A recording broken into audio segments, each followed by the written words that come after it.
సరే, ఏ మాత్రం ఆలస్యం చేయకుండా నేరుగా విషయంలోకి వెళ్ళిపోదాం. యు ఆర్ మై డెస్టినీ సిరీస్లోని ఆ ఉత్కంఠభరితమైన 10వ ఎపిసోడ్లో అసలు ఏం జరిగిందో ఇప్పుడు డీకోడ్ చేద్దాం. ఒకవైపు టెన్షన్ పుట్టించే కార్పొరేట్ వార్, దానికి తోడు జీవితాలనే మార్చేసే వ్యక్తిగత సవాళ్లు. ఈ రెండు ఒకేసారి ఎదురైతే ఎలా ఉంటుందో ఇక్కడ మనకు కళ్లకు కట్టినట్లు కనిపిస్తుంది.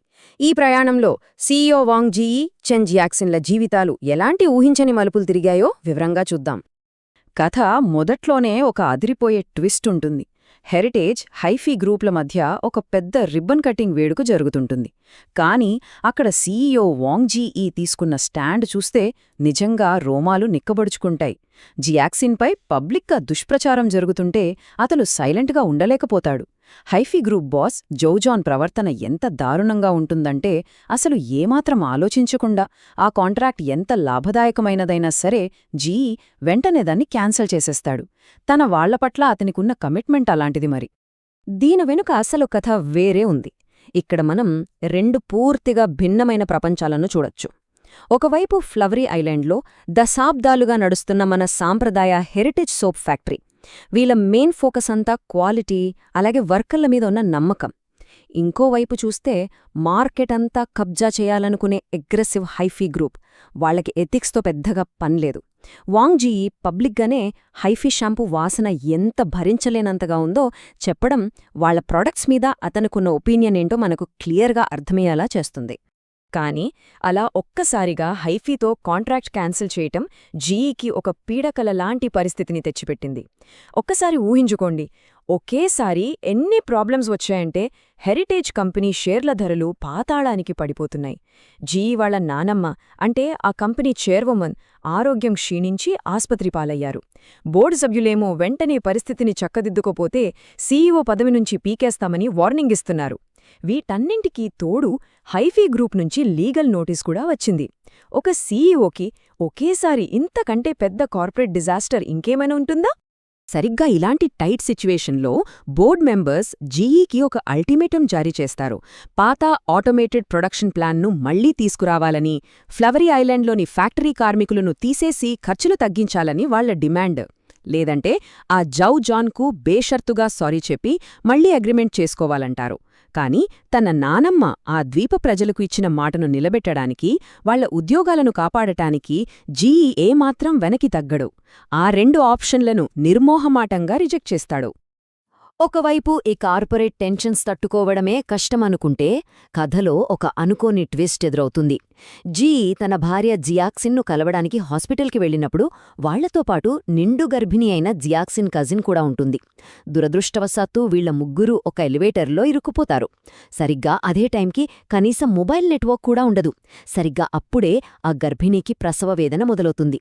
ఆ సిచ్యువేషన్ నిజంగా హై టెన్షన్ అనిపిస్తుంది. అస్సలు నెక్స్ట్ ఏం జరుగుతుందా అని మనం సీట్ ఎడ్జికొచ్చేస్తాం. ఆ ఉత్కంఠభరితమైన క్లైమాక్స్లో జీఈ ఒకలా నెట్వర్క్ దొరకబుచ్చుకుని డాక్టర్ హావోకి కాల్ కనెక్ట్ చేస్తాడు. అప్పుడు డాక్టర్ హావో ఫోన్లో చెప్పే 3 ఇంపార్టెంట్ స్టెప్స్ని జీఈ ఎంత ధైర్యంగా ఫాలో అవుతాడో చూడాలి. ఫస్ట్ది ఆల్కహాల్ ప్యాడ్స్తో కత్తెరను స్టెరిలైజ్ చేయడము. సెకండ్ది సర్వికల్ డైలేషన్, అంటే గర్భాశయ విస్తరణ కరెక్ట్గా ఉందో లేదో చెక్ చేయడం.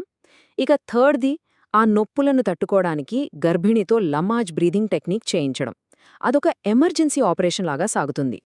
అయితే ఇక్కడ జరిగిన ఈ డెలివరీ అనేది కేవలం ఒక మెడికల్ ఎమర్జెన్సీ మాత్రమే కాదు. జీఈ ఆలోచనా విధానాన్నే మార్చేసిన ఒక పెద్ద టర్నింగ్ పాయింట్ ఇది. ఒక బిడ్డకు జన్మనివ్వడంలో ఒక తల్లి ఎంత నరకమనుభవిస్తోందో ఆ పెయిన్ ఏంటో జీఈ కళ్లారా చూస్తాడు. వెంటనే అతనికొక థాట్ వస్తుంది. రేపు తన భార్య జియాక్సిన్ కూడా సరిగ్గా ఇలాంటి పరిస్థితినే ఫేస్ చేయాలి కదా అని.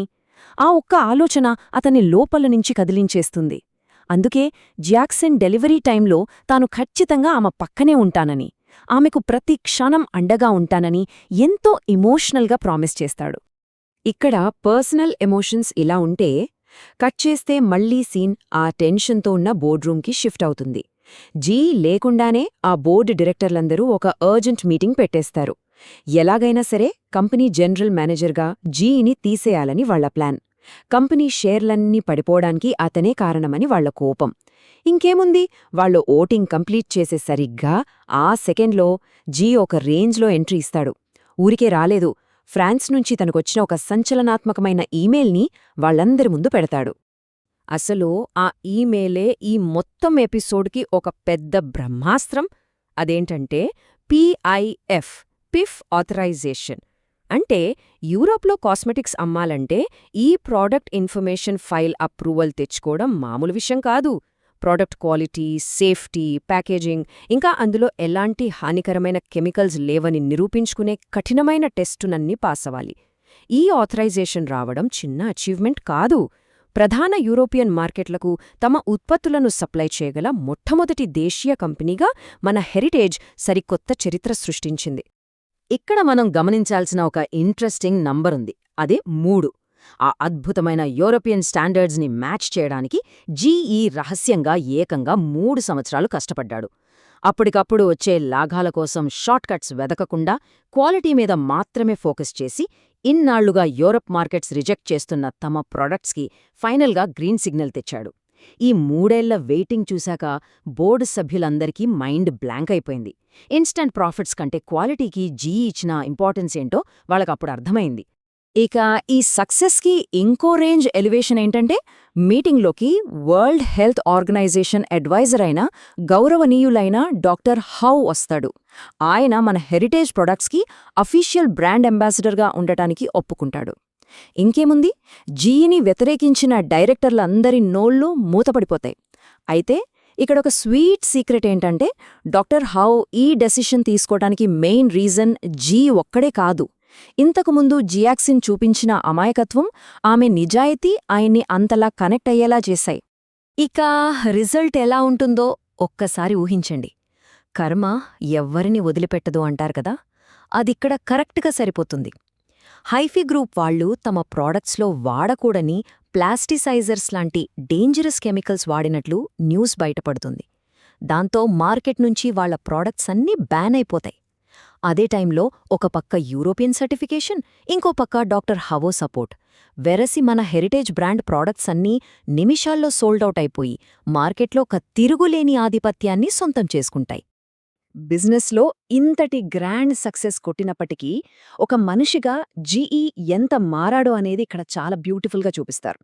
అతను జియాక్సన్తో కలిసి తండ్రి కాబోయేవారు తప్పక తెలుసుకోవాల్సిన 99 విషయాలు అనే స్పెషల్ క్లాసెస్కి అటెండ్ అవ్వడం స్టార్ట్ చేస్తాడు. ప్రెగ్నెన్సీ టైంలో ఒక భార్య ఫేస్ చేసే ఫిజికల్, మెంటల్ స్ట్రెస్ని తను ఒంటరిగా ఫేస్ చేయకూడదని, ప్రతి అడుగులోనూ ఆమెకు తోడుగా నిలబడాలన్న అతని రియలైజేషన్ నిజంగా ఒక అద్భుతమైన ఎమోషనల్ కనెక్ట్ అని చెప్పొచ్చు. ఇక ఫైనల్గా ఒక చిన్న ఆలోచించే ముచ్చట చెప్పుకుని ముగిద్దాం. నిజమైన సక్సెస్ అనేది ఎక్కడ్నుంచొస్తుందంటారు? ఈ మొత్తం కథ మనకు ఒక క్లియర్ మెసేజ్ ఇస్తోంది కదా. మన ఎథిక్స్ మీద మనం స్ట్రాంగ్గా నిలబడటం, కష్టాల్లో ఉన్న ఫ్యాక్టరీ కార్మికులను కాపాడుకోవడం, అలాగే మన లైఫ్ పార్ట్నర్కి సపోర్ట్గా నిలబడటం, ఇవన్నీ కేవలం మంచి లక్షణాలు మాత్రమే కాదు, అవే ఒక అద్భుతమైన సక్సెస్కి సీక్రెట్ ఫార్ములాస్. వాల్యూస్తో చేసే బిజినెస్, రెస్పాన్సిబిలిటీతో ఉండే ఫ్యామిలీ బాండ్, ఇవి రెండూ ఉంటే ఒక మనిషి ఎంతటి ఉన్నత శిఖరాలనైనా చేరుకోగలడు అనడానికి ఇదే పర్ఫెక్ట్ ఎగ్జాంపుల్. మరి ఇది నిజంగా ఆలోచించాల్సిన విషయమే కదా.